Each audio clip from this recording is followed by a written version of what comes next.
Assalamualaikum warahmatullahi wabarakatuh. Kami dari kelompok 5 mata kuliah fonologi yang beranggotakan saya sendiri, Gina Melati Ramdini, bersama rekan saya, Muhammad Fahru Roji, Salsa Fatia Ajhar, dan Ade Rizka Fejriani, akan mempresentasikan mengenai diftong dan kluster. Baik, di sini saya akan menjelaskan mengenai diftong dan jenis-jenis diftong. Apa itu diftong? Diftong adalah gabungan vokal atau rangkap bunyi vokoid dengan syarat apabila masih berada dalam satu suku kata atau silabel yang sama. Sebaliknya, jika sudah berada dalam satu suku kata yang berbeda atau dalam satu silabel yang berbeda, maka tidak dapat disebut sebagai diftong. Diftong hanya terdiri dari bunyi ai, au, oi, dan ei. Diftong ini terbagi menjadi 3 jenis. Yang pertama, diftong naik. Yang kedua, diftong turun. Dan yang ketiga, diftong memusat. Diftong naik yaitu ketika vokal kedua diucapkan dengan posisi lidah lebih tinggi daripada yang pertama, atau bisa diartikan bahwa vokal kedua menduduki puncak sonoritas. Diftong turun yaitu ketika vokal kedua diucapkan dengan posisi lidah lebih rendah daripada yang pertama, atau bisa diartikan bahwa vokal pertama yang menduduki puncak sonoritas.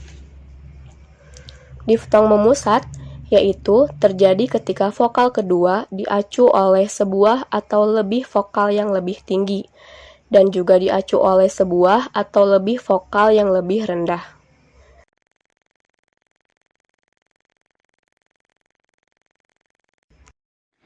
Oke teman-teman, sekarang kita memasuki contoh diftong. Contoh yang pertama yaitu diftong naik. Huruf A dan I menjadi gulai. Huruf A dan U menjadi pulau. Huruf O dan I menjadi sekoi. Dan huruf E dan I menjadi esai. Lanjut, contoh yang kedua, diftong turun. Contohnya adalah pada kata ua menjadi muarem, atau dalam bahasa Jawa diartikan ke dalam bahasa Indonesia yaitu sangat puas. Uanteng berarti sangat tenang. Dan pada U dan O pada kata luoro berarti sangat sakit. Dan duowo berarti sangat panjang.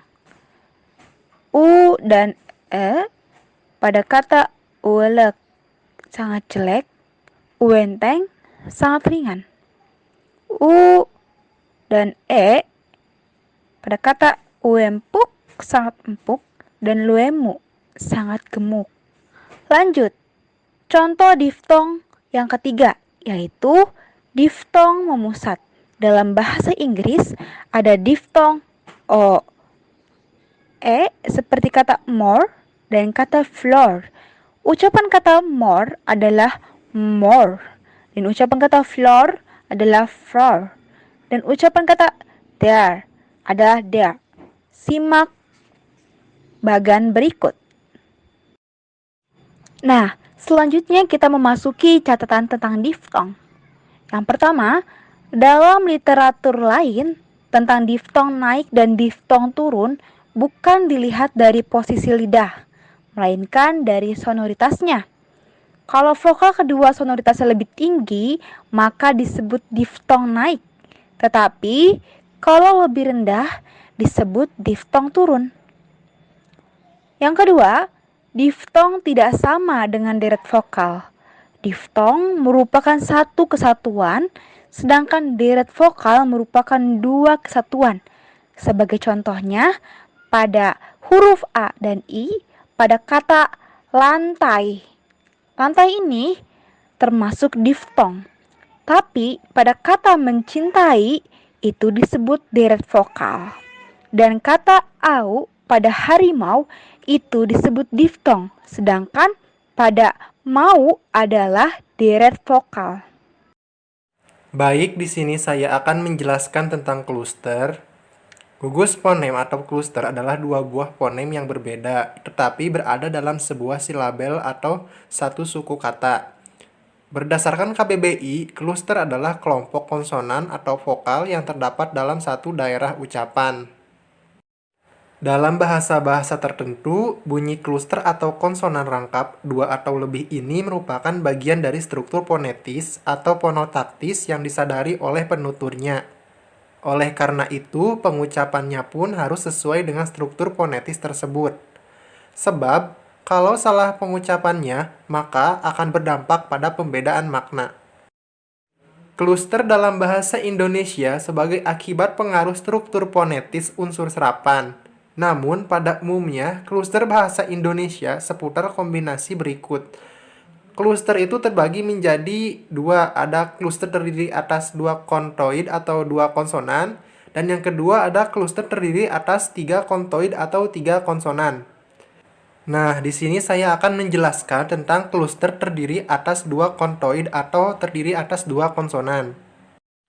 Kontoid pertama hanyalah sekitar P, B, T, D, K, G, F, dan S, atau bunyi P, B, T, D, K, G, F, dan S. Lalu kontoid kedua hanyalah sekitar L, R, W, S, M, N, dan K, atau bunyi L, R, W, S, M, N, dan K. Lalu sekarang kita lanjut kepada contoh kluster rangkap 2. Di sana ada PL pada pleonasme, BL pada kata gamelan, KL pada kata klinik, GL pada kata global, FL pada kata flora, SL pada kata slogan, PR pada kata produksi, BR pada kata kobra, TR pada kata tragedi, DR pada kata drama, KR pada kata Kristen, SK pada kata skema, GR pada kata grafik, FR pada kata frustasi, SR pada kata pasrah, PS pada kata psikologi, KS pada kata ekstra, DW pada kata dwifungsi, SW pada kata swadaya, KW pada kata kuintal, SP pada kata sponsor, SM pada kata smokal, SN pada kata snobisme. Baik, di sini saya akan melanjutkan penjelasan mengenai kluster. Yang kedua, kluster terdiri atas 3 kontoid. Kontoid pertama selalu huruf S, kontoid kedua T atau P, dan kontoid ketiga R atau L. Contoh klaster yang terdiri atas 3 kontoid yaitu klaster STR pada strategi, SPR pada sprinter, klaster SKR pada skripsi, dan klaster SKL pada sklerosis. Karena kosakata asli bahasa Indonesia tidak mempunyai kluster, maka ketika menggunakan kluster kata-kata serapan, penutur bahasa Indonesia cenderung untuk mendua sukukan dengan menambahkan e di antaranya. Misalnya, kata prangko sering diucapkan perangko. Slogan sering diucapkan slogan, klinik diucapkan klinik. Sekian yang dapat kelompok kami sampaikan. Terima kasih. Wassalamualaikum warahmatullahi wabarakatuh.